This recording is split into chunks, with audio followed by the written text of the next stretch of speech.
Hello and welcome. इस video में हम क्लास 12 मैथ्स की एक्सरसाइज 3.1 करेंगे। मैट्रिसेस चैप्टर से ये है और मैट्रिसेस की ये पहली एक्सरसाइज है। तो one by one in questions को करते हैं। जो भी कॉन्सेप्ट्स इसमें यूज होंगे वो आपको क्वेश्चंस के साथ ही साथ बता दिए जाएंगे। तो शुरू करते हैं। सबसे पहला क्वेश्चन ये है, इन अ मैट्रिक्स ए, और ये मैट्रिक्स दी है राइट, और हमें बताना है कि इसका ऑर्डर क्या है, नंबर ऑफ एलिमेंट्स क्या है, और राइट द एलिमेंट्स A1 3 2 1 और ये सब। ठीक है, और राइट। तो जो मैट्रिक्स हमारे पास है 2 5 19 -7 35 -2 5/2 12 √3 1 -5 17। तो सबसे पहले हमें इसका ऑर्डर बताना है, ऑर्डर ऑफ द मैट्रिक्स। तो देखो ऑर्डर में क्या होते हैं, रो इनटू कॉलम। हमेशा याद रखना, number of rose by number of columns. ठीक है, तो जब भी हम ऑर्डर लिखते हैं तो यहाँ पे ये मैं लिख रहा हूँ, आप लिखना मत, आप तो सीधे आंसर लिख सकते हैं। तो इसमें नंबर ऑफ रोज पहले लिखते हैं और उसके बाद नंबर ऑफ कॉलम्स आते हैं। तो इस हिसाब से देखो रोज कितनी है, तो ये रोज होती हैं और ये कॉलम होते हैं। ठीक है, तो इसमें 3 रोज हैं, तो ये 3 बाई, और कॉलम्स जो है वो 4 हैं। तो ये इसका ऑर्डर हो गया है। ठीक है, तो इस मैट्रिक्स का ऑर्डर है 3/4। इसके बाद सेकंड पार्ट जो है इस क्वेश्चन का, नंबर ऑफ एलिमेंट्स हमें बताने हैं। So the number of elements, number of elements वैसे भी आप देख सकते हैं 12 हैं, गिन के भी आप बता सकते हैं।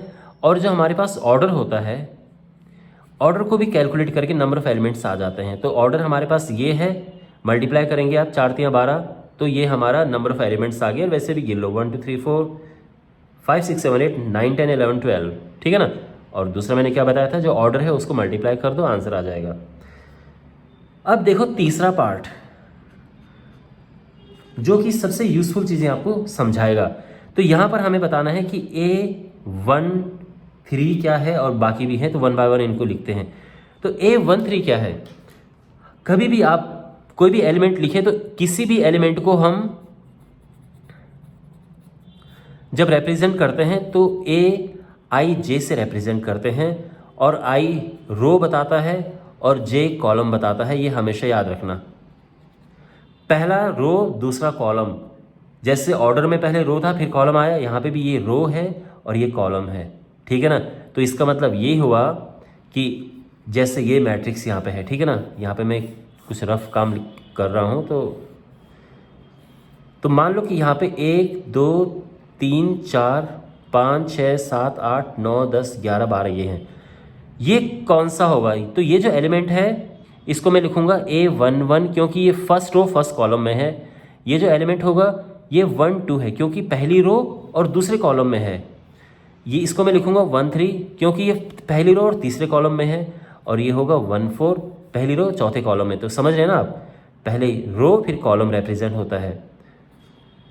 2 1, तो यानी रो कॉलम, तो सेकंड रो है लेकिन पहला कॉलम।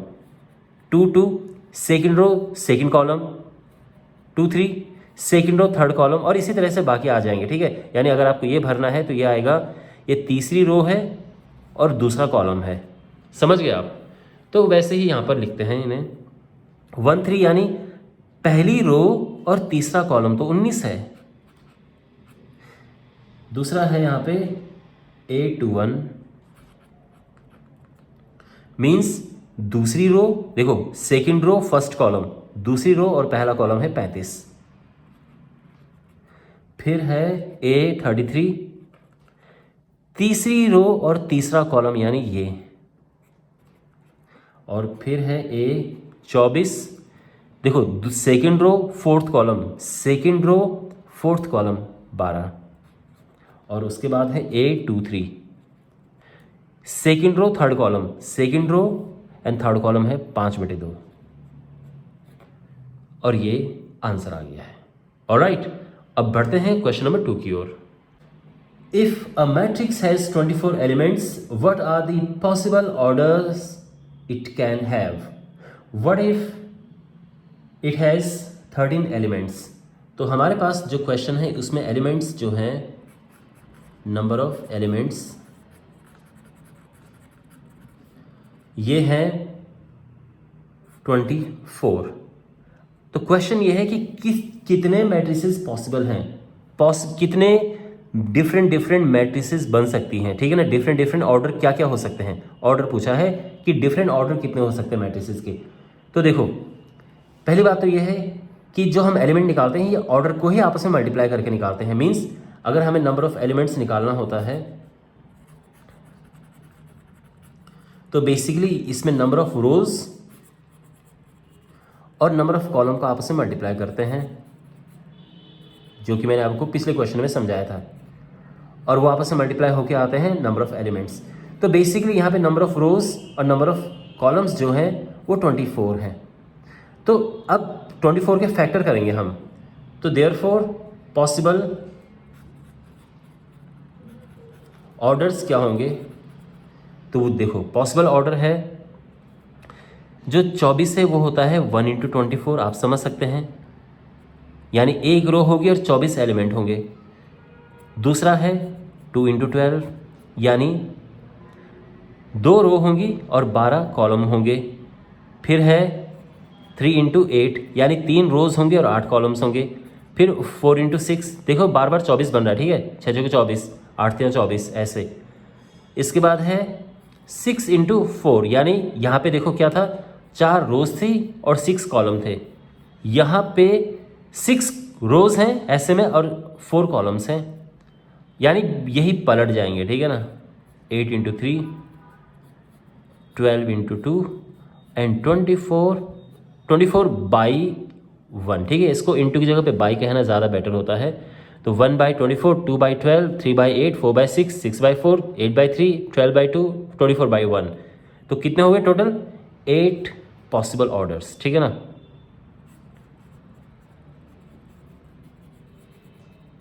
अब क्वेश्चन जो इसका सेकंड पार्ट है उसमें बोला गया है कि जो नंबर ऑफ एलिमेंट्स हैं ये 13 हैं।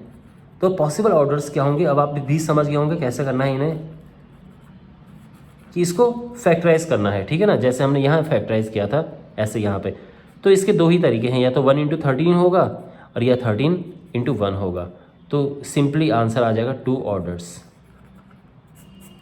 ऑलराइट, वेल अब नेक्स्ट क्वेश्चन करते हैं। क्वेश्चन नंबर 3 बिल्कुल क्वेश्चन नंबर 2 से बहुत मिलता जुलता है, और यहाँ पे मैं चाहूँगा कि आप वीडियो को पॉज करें और इसको स्वयं एक बार ट्राई करें।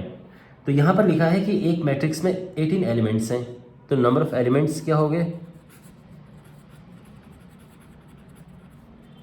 18। और कितने पॉसिबल ऑर्डर्स हो सकते हैं? तो पॉसिबल ऑर्डर क्या होंगे?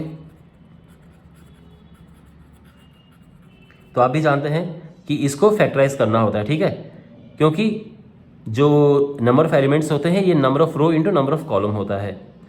तो एक 1/18 हो सकता है, फिर 2/9 हो सकता है क्योंकि दोनों में 18 होते हैं, फिर 3/6 भी हो सकता है ऑर्डर, इसके बाद 6/3, 9/2 एंड 18/1।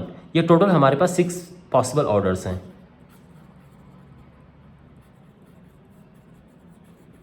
ऑर्डर्स, ठीक है। और इसमें बोला है कि what if it has 5 elements?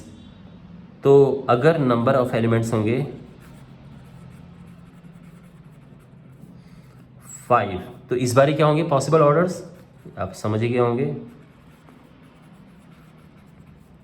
1 × 5 and 5 × 1। इसका किसी और तरह से फैक्टराइजेशन नहीं हो सकता है, तो इसका आंसर है 2 possible orders.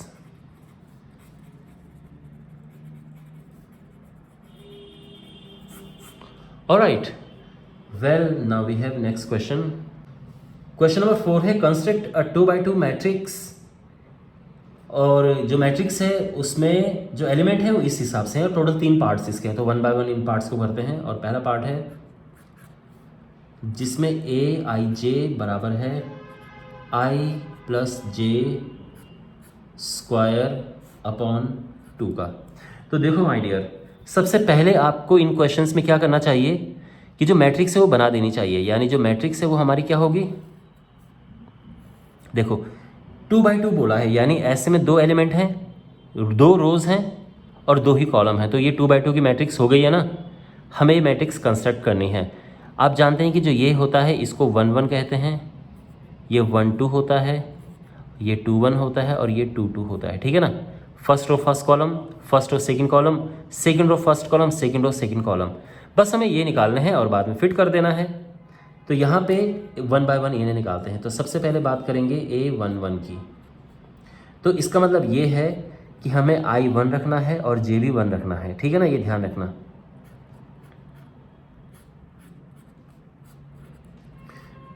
To square upon 2, 4 upon 2 यानी 2, फिर A12, ठीक है, यानी ये निकल गया। अब 1 2 की बात करते हैं। तो अब इस बारी I को 1 रखना है। ध्यान रखना ये I और ये J है, okay, keep in mind I J, ये I और ये J है। तो I की जगह पे 1 और J की जगह पे 2, इसका स्क्वायर किया अपॉन 2, 2 और 1 3, 3 का स्क्वायर अपॉन 2 यानी 9 अपॉन 2। अब हमारे पास है A21, यानी अब I की जगह पे 2 और J की जगह पे 1 रखना है, ठीक है ना। इसमें 2 + 1 का स्क्वायर अपॉन 2, 3 स्क्वायर अपॉन 2 और ये हो जाएगा 9 अपॉन 2। एंड फाइनली हमारे पास A22 है। तो यहाँ पे 2 + 2 यानी I2 J2, तो 2 + 2 हो जाएगा अपॉन 2 यानी 4 स्क्वायर अपॉन 2, 16 अपॉन 2 और ये 8 हो जाएगा, ठीक है ना। तो देयरफॉर जो मैट्रिक्स आ जाएगी वो आ जाएगी 1 1 2 है, 1 2 9 upon 2, 2 1 again 9 upon 2 and 2 2 is 8। Alright, any problem. अब करते हैं सेकंड पार्ट इसका। इसमें जो A I J है that is I upon J, really.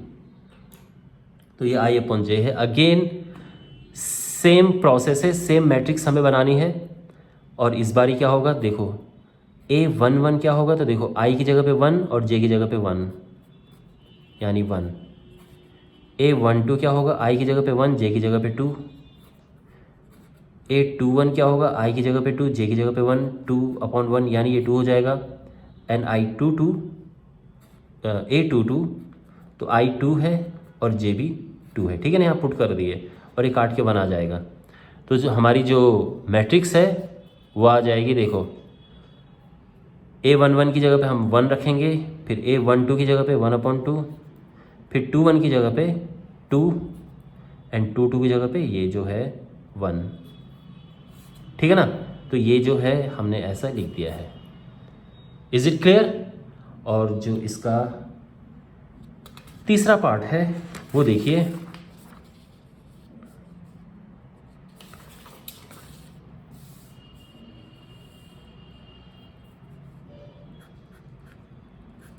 इसमें A I J is I + 2J square upon 2।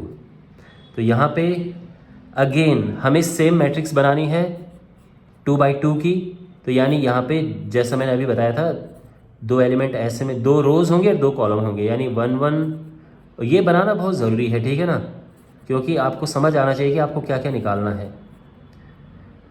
Okay, तो यहाँ पे हम सबसे पहले निकालेंगे A11 1 + 2 × 1 square upon 2, 1 + 2 square upon 2, 3 square upon 2, 9 upon 2। अब हमारे पास है A12 तो I1 और J2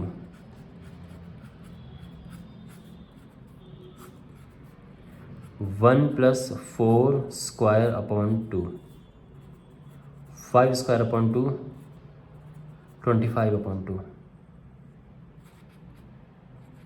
A13 तो नहीं, 13 नहीं चाहिए हमें, 21 चाहिए, 21, यानी I2 है और J1 है इस बार। 2 + 2 × 1 अपॉन 2, 2 + 2 स्क्वायर अपॉन 2, 2 × 2 4, 4 × 4 16 अपॉन 2 और काट के 8 आ जाएगा, ठीक है ना।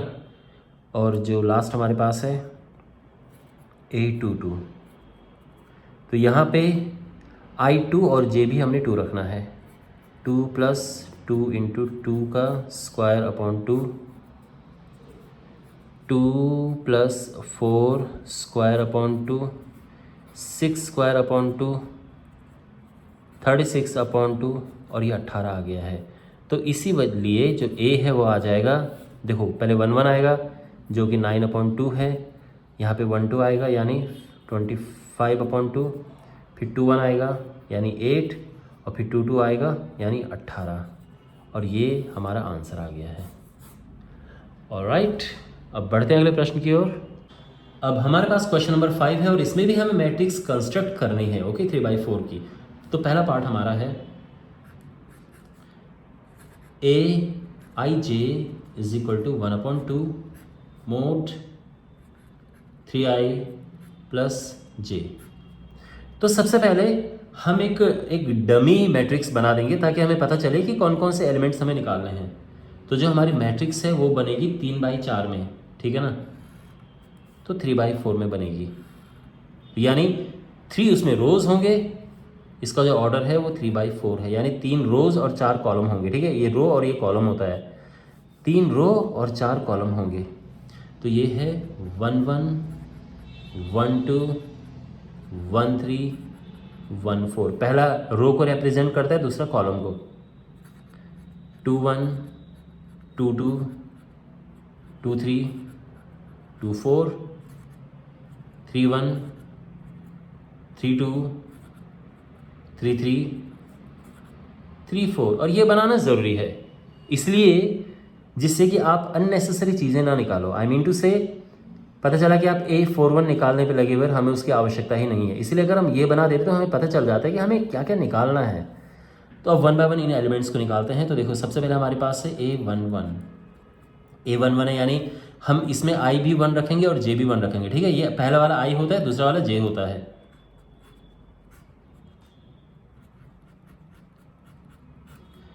1/2 -3 + 1 1/2 -2 1/2 -2। अब देखो -2 जो है ये मोड के अंदर है, जब ये बाहर आएगा तो केवल प्लस आता है, प्लस का भी प्लस बाहर आता है और माइनस का भी प्लस बाहर आता है। तो ये आ गया 2, 2 से 2 कैंसिल और ये 1 आ गया है।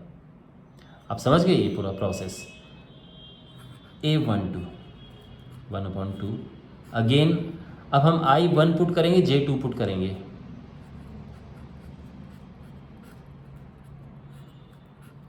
-3 + 2 मोड -1।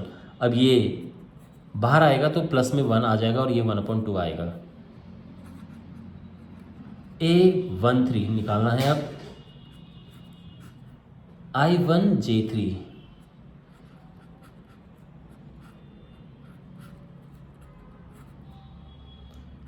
-3 + 3,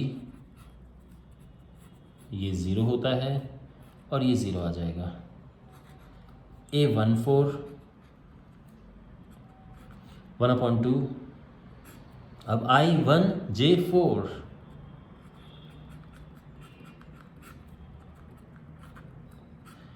3 × 1 -3 हो जाएगा, +4, 4 में से 3 माइनस हुआ तो 1 आ गया, ठीक है। अब प्लस का 1 है तो ये प्लस में ही रहेगा और ये 1/2 आ जाएगा। और एक और लिख देते हैं यहाँ पे A21 1/2। अब I2 है, J1 है,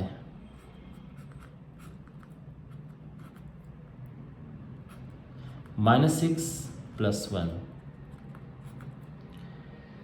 -5। अब -5 ब्रैकेट से बाहर आके +5 बनेगा और 5/2 हो जाएगा। आई मीन सॉरी, मोड से बाहर आके ये प्लस बन जाएगा और ये 5/2 है। ठीक है, ओके, कंटिन्यू करते हैं। A22 यानी अब हम यहाँ तक चलेंगे, फिर ये सारा बनाएंगे। ठीक है, A22 क्या है? 1/2 I2 J2 -6 + 2 -4 ब्रैकेट, ये मोड से बाहर आएगा तो +4 बन जाएगा, तो ये 4/2 और ये 2 हो जाएगा। ठीक है ना। अब 2/3, इसमें I2 है, J3 है,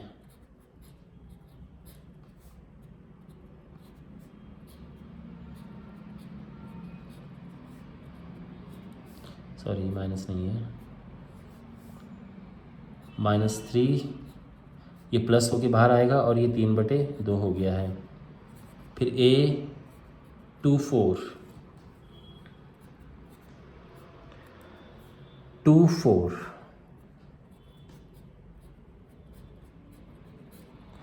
1/2 -6 + 4 -6 + 4 हो गया -2 मोड में, और ये मोड से बाहर आ गया तो प्लस हो जाएगा 2/2 यानी 1। ठीक है, कट के 1 आ गया। फिर A31 I3 है, J1 है,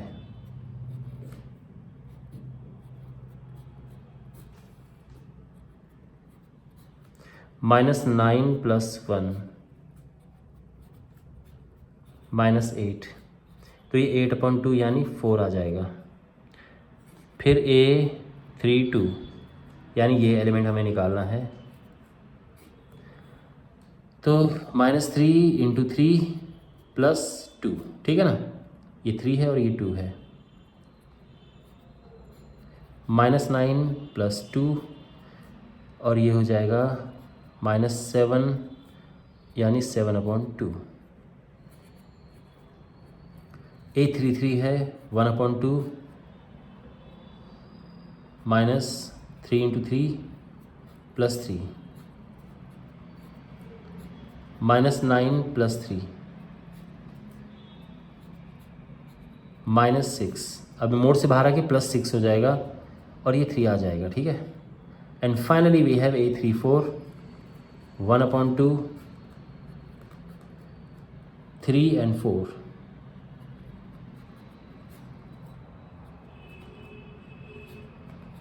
-9 + 4,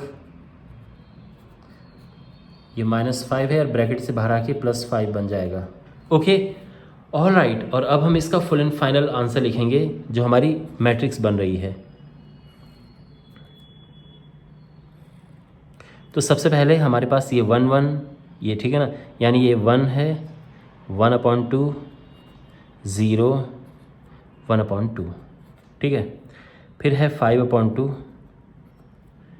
2 3/2 और A24 क्या है 1। फिर A31 है 4 7/2 3 एंड 5/2, और ये हमारा आंसर आ गया है। ऑलराइट, वेल, काफ़ी ज़्यादा कैलकुलेशन थी इसमें, और अब हमारे पास जो है सेकंड पार्ट है इसका। AIJ = 2I - j।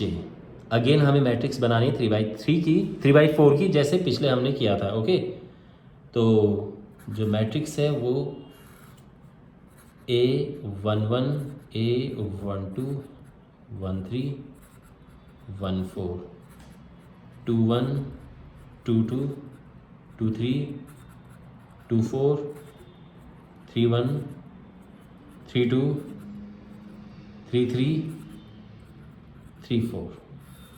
अब इनको निकालना है 1 by 1। तो सबसे पहले A11 निकालते हैं, I1 J1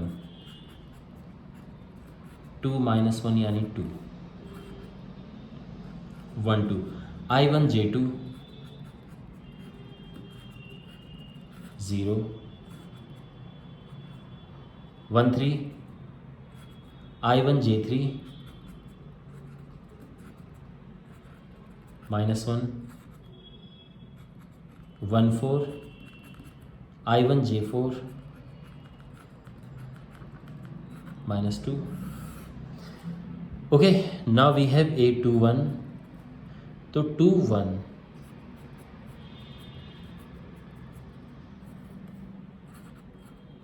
2 2, तो ये 2 और ये भी 2 है, ठीक है, तो दोनों 2 आएंगे, सॉरी यहाँ पे 2 आएगा, 4 - 2 यानी 2,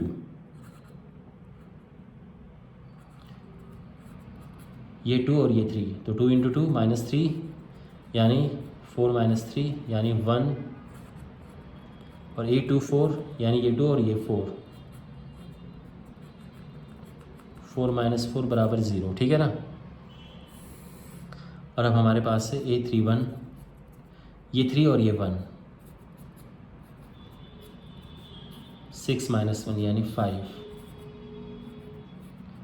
अब 3 2, ठीक है ना, ये निकालना है, तो ये 3 और ये 2 रखेंगे, I3 J2, तो 3 दूनी 6 -2 यानी 4। अब हमारे पास है 3 3, यानी ये 3 और ये भी 3,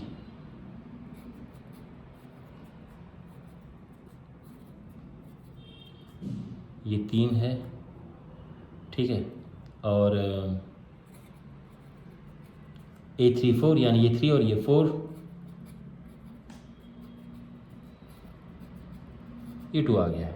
तो बेसिकली जो हमारा आंसर है क्या होगा, तो ये A1 1 इन सब को पुट करेंगे, और ये है 2 0 -1 -2, फिर ये है 3 2 1 0, ओके, फिर A3 1 यहाँ से शुरू है, 5 4 3 2, यहाँ पे ये 1 है, ओके, ऑलराइट, ओके, तो ये हमारा आंसर है। आई होप आपको ये समझ आया होगा। अब बढ़ते हैं अगले प्रश्न की ओर। अब हमारे पास है question number 6, find the value of x, y and z from the following equations. तो यहाँ पे हमारे पास आप देख सकते हैं, पहला है 4 3 x 5 बराबर y z 1 5। हमें x y z की वैल्यू फाइंड करनी है, और बहुत सिंपल है, सीधे कंपेयर कर देंगे, इसको इससे कंपेयर करेंगे, इसको इससे, इसको इससे और इसको इससे, ठीक है ना। तो ये तो फिर 5 5 ही है, तो यहाँ पे कंपेयरिंग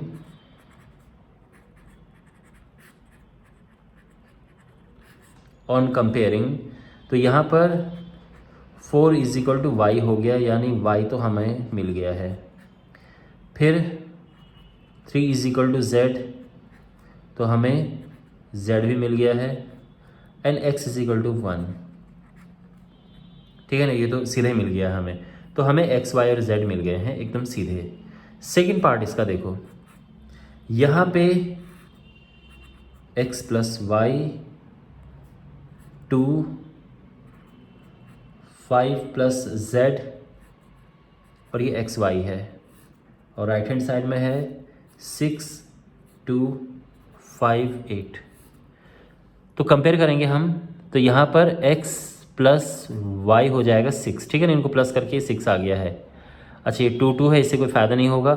5 + z है 5। अच्छा, इससे हमें क्या मिल गया, z मिल गया, क्योंकि 5 राइट हैंड साइड में जाएगा तो 0 आ जाएगा, तो z तो 0 आ गया है। x y 8 है,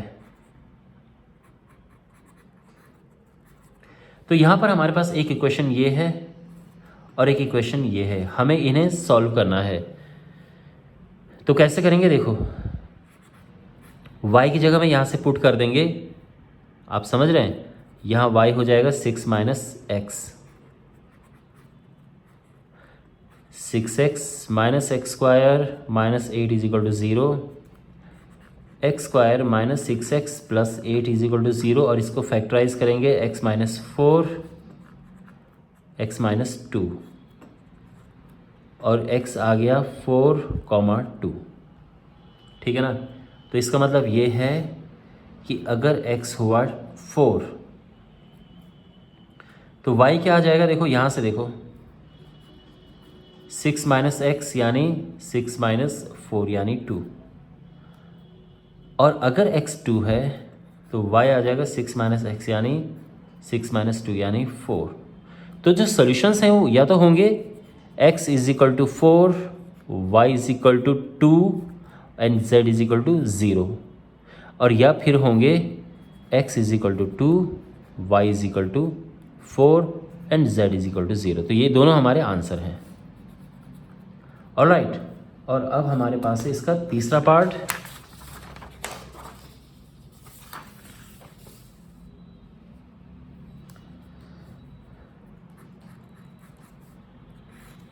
x plus y plus z,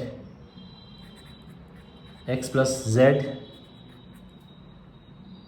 y plus z, और राइट हैंड साइड में हमारे पास है 9, 5, 7।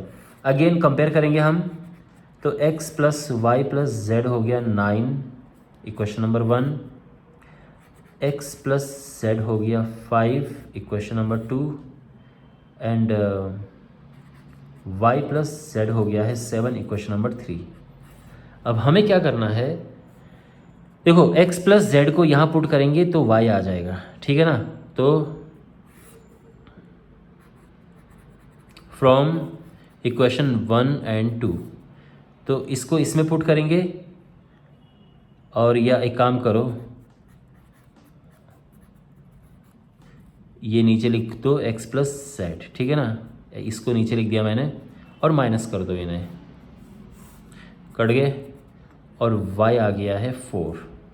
y को हम यहाँ पुट करके z निकाल देंगे, तो 4 प्लस z 7 है, तो z आ जाएगा 3। z आ गया, z की वैल्यू को यहाँ पुट करो, x आ जाएगा, x plus 3 is equal to 5, और x आ जाएगा 2। तो final answer x is equal to 2, y is equal to 4 and z is equal to 3।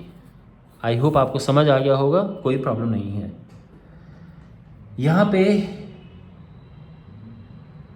एक चीज़ मैं आपके नॉलेज के लिए बताना चाहता हूँ कि अगर आपके पास कभी ऐसा आ जाए, कभी आपको ऐसा दिया जाए कि x, y, 2, z ये है, और राइट हैंड में है 3, 4, 7, 2, 6, 8, और x और y निकालो, तो आप क्या बोलोगे कि x और y निकल ही नहीं सकते हैं, क्योंकि ये इक्वल हो ही नहीं सकते हैं। क्यों? क्योंकि इसका ऑर्डर है 2/2 का और इसका ऑर्डर है 2/3 का। तो जब ऑर्डर एक जैसे नहीं होते हैं तो वो मैट्रिक्स आप इक्वेट कर ही नहीं सकते। आप समझ रहे? तो इससे x, y, z की वैल्यूज़ नहीं आएंगी। Alright, now we have next question. अब हमारे पास है क्वेश्चन नंबर 7, और हमें यहाँ पर ये इक्वेशन दी है a minus b, 2a plus c, 2a minus b, 3c plus d, ये इक्वल है -1, 5, 0, 13। हमने ए बी सी डी की वैल्यू फाइंड करनी है यहाँ पे। तो सबसे पहले कंपेयर करेंगे हम, a माइनस बी इसके बराबर है, फिर है 2a प्लस सी, ये बराबर है 5 के, 2a माइनस बी बराबर 0 है, एंड 3c प्लस डी 13 है। क्वेश्चन नंबर 1, 2, 3, 4, ठीक है ना। यहाँ पर हमने इन्हें सॉल्व करना है, तो कैसे सॉल्व करेंगे? देखो देखो आप नोटिस करेंगे कि ये और ये इक्वेशन, इन दोनों में ए बी है, तो यहाँ से ए और बी की वैल्यू निकालना इजी रहेगा। तो from equation 1 and 3 we have a minus b -1 and 2a minus b 0। Okay, हमें कुछ भी मल्टीप्लाई वगैरह चेंज करने की ज़रूरत नहीं, बिकॉज ये दोनों लाइक एक ही कॉफिशिएंट है, काटने में ईजी रहेगा। साइन चेंज करेंगे हम, तो ये तो कट गया। Minus a is equal to -1, minus से माइनस कटा, ए 1 आ गया है, तो एक आंसर तो हमारा आ गया है। अब ए की वैल्यू को पुट करेंगे इसमें, तो बी आ जाएगा। तो यहाँ पे a माइनस बी -1 है, तो ये 1 minus b is equal to -1, minus b is equal to -1 -1, minus b is equal to -2, और b आ गया है 2। ओके, अब b की इस वैल्यू को पुट करेंगे हम, या a की वैल्यू को, a की इस वैल्यू को यहाँ पुट करेंगे, c आ जाएगा। 2a plus c is 5, 2 into a 1 है, 2 प्लस c इज़ 5, और c हो जाएगा 5 माइनस 2 यानी 3। और अब जो है हमें c की वैल्यू को यहाँ पुट करना है, d आ जाएगा। 3 इंटू 3 प्लस d 13, तो यहाँ पे जो d है वो आ जाएगा 4। तो finally answer a is equal to 1, b 2, c 3 and d 4 answer. Alright, well question number 8, 9 और 10 जो है ये मल्टीपल चॉइस क्वेश्चंस हैं, और यहाँ पे हमें बताना है कि कौन सा ऑप्शन करेक्ट है। तो सब क्वेश्चन नंबर 8 जो है उसमें कोई मैट्रिक्स है m क्रॉस n, और ये एक स्क्वायर मैट्रिक्स है। तो हमें m और n में रिलेशन पूछा है, ये क्या है, एक स्क्वायर मैट्रिक्स है। तो देखो स्क्वायर मैट्रिक्स में क्या होता है, नंबर ऑफ रोज बराबर नंबर ऑफ कॉलम्स होता है। तो in square matrix m is equal to n होता है, ठीक है ना, यानी number of rows is equal to number of columns. Next हमारे पास है कि x और y की किस वैल्यू के लिए यहाँ पे ये फिट बैठेगा। तो यहाँ पे हमारे पास है 3x plus 7, y plus 1, 5, 2 minus 3x, ये इक्वल है 0, 8, y माइनस 2 एंड 4 के। तो इन्हें सॉल्व करके देखते हैं। तो यहाँ पर कंपेयर करेंगे हम, 3x plus 7 is equal to 0, 3x minus 7 है और x आ जाएगा -7/3। इसके बाद y plus 1 is equal to 8 है और y आ जाएगा 8 माइनस 1 यानी 7। तो x निकल गया है और y निकल गया है, ठीक है ना। अगर आप दोबारा से इसको यहाँ फिट करके देखें कि वाकई आ रहा है कि नहीं आ रहा है, तो 5 is equal to y minus 2 है। तो यहाँ से अगर आप देखें तो y अगेन 7 आ गया है, यानी ये सही है। और अगर आप यहाँ पे पुट करके देखें कि 2 माइनस 3x इज़ 4, ये इधर गया, ये इधर गया, 2 minus 4 is equal to -3x, -2 is equal to -3x। Okay, तो ये तो x क्या आ रहा है यहाँ पे, 2/3 आ रहा है। अब देखो ये x कुछ और आ रहा है और ये x कुछ और आ रहा है, तो बेसिकली ये है not possible to find.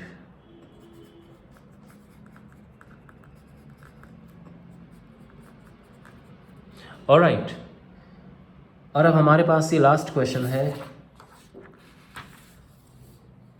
The number of all possible matrices of order 3/3 that and which each entry 0 and 1 is 0 और 1। वो ये कह रहे हैं कितनी मैट्रिसेस हम बना सकते हैं 3/3 की, जिसमें जो एंट्रीज हैं वो 0 या 1 हो, उसके अलावा कोई और ना हो। यानी या तो सारे ज़ीरो हो सकते हैं या उसमें ये हो, समझे ना, या आप समझ रहे हैं, बस इन्हीं को 0 और 1 के बीच में हमें चेंज करना है। तो कैसे करेंगे? तो सिंपल सी बात यह है, यहाँ पे टोटल हमारे पास कितनी जगह हैं? 1 2 3 4 5 6 7 8 9, टोटल 9 प्लेसेस हैं। टोटल प्लेसेस 9 है और एक जगह पे हम कितने भर सकते हैं? At one place we have 2 choices, means for one place we have 2 choices। कौन कौन सी? 0 और 1, 2 चॉइस हैं। तो इसका मतलब ये है कि टोटल केसेस जितने होंगे वो कितने होंगे? तो 2 की पावर में 9 आ जाएगा, ठीक है ना, यानी 2 इंटू 2 इंटू 2 इंटू 2 इस तरह से। यानी इसमें भी दो केसेस हैं, ये भी 2 केसेस, 2 केसेस, 2 2 2 इस तरह से टोटल 9 टाइम्स मल्टीप्लाई करेंगे और ये आ जाएगा 512 और ये हमारा आंसर आ गया है। ओके वेल, इसी के साथ ये प्रश्नावली समाप्त होती है। आई होप आपको समझ आया होगा। कोई डाउट हो तो पूछना कमेंट बॉक्स में। Thanks for watching.